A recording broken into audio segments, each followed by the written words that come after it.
Multi-section solid is a very fantastic tool. I decided to have another example, and that's going to be a little more complex. So let's go to File menu and select New Part and hit OK. Part 1 is the name. That's OK right now. I'm going to save this as another name.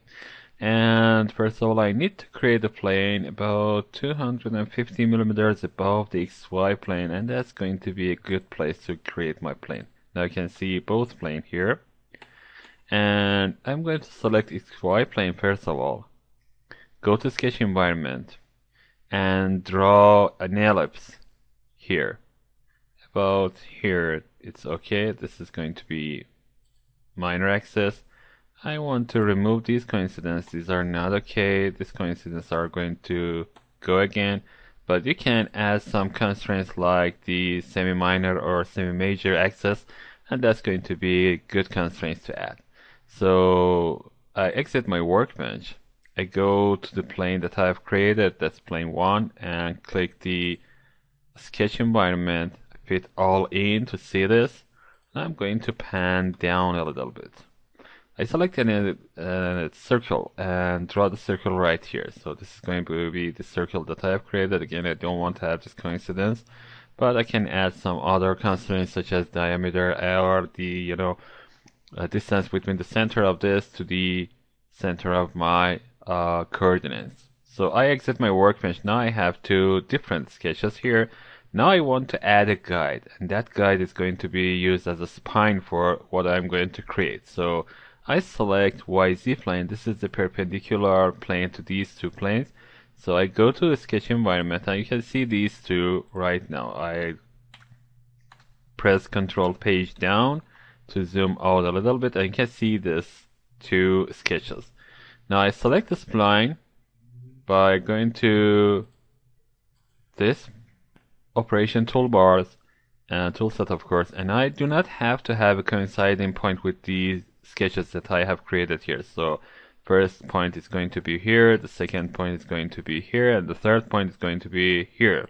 And I press escape to end my spline. Of course, you can see that this spline is not what I expected to have. I can modify this spline, or I can delete this and draw it again.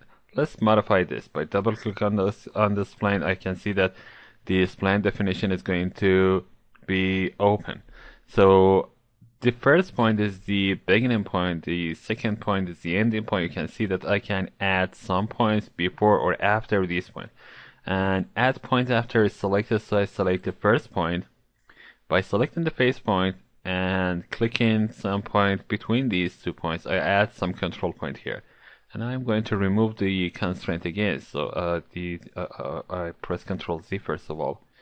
Again, double click on the spline. Again, click here. And you can see coincidence. I will remove this later.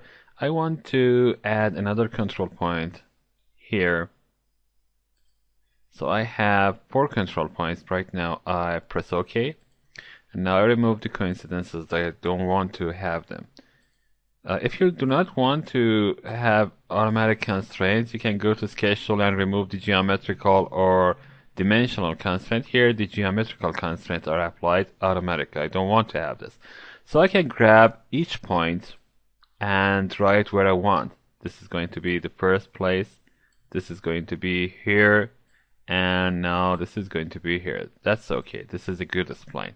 Now I can select this and make this a little, more bending like this. I exit my workbench. Now I have 3 sketches. I click on the blank area and now select multi-section solid. First thing, I select these 2 sketches.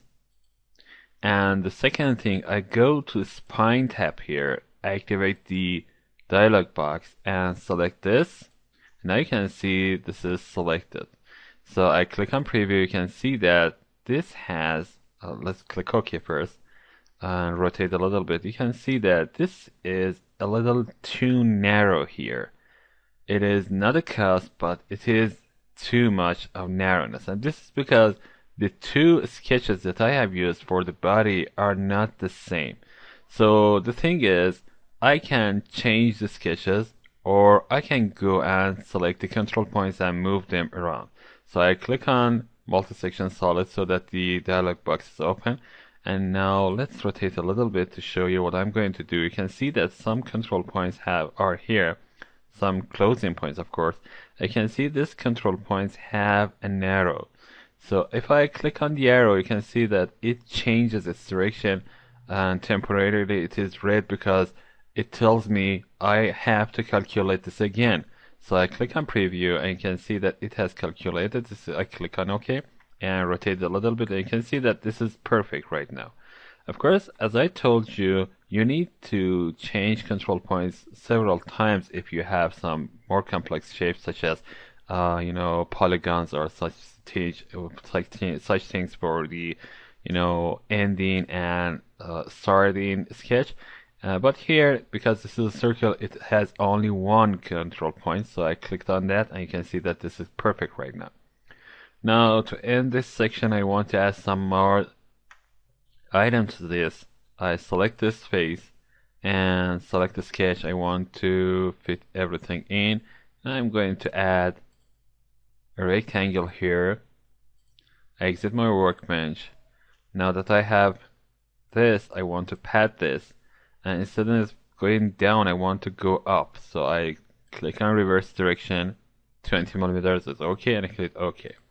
Now let's rotate this a little bit. Select Insert, Dress Up Features, and Edge Fillet, and I'm going to select this face for Edge Fillet. So every edge that is connected to this face is going to apply the Edge Fillet. About 10 millimeters is OK. So I click OK. You can see the Edge Fillet is applied to this. Now I'm going to add another edge fillet to this face. So I select this face, go to Insert, Dress Up Feature, Edge Fillet, and now it's going to be about 5 millimeters, I guess. So I press OK, and you can see that the edge fillet is applied to this face as well.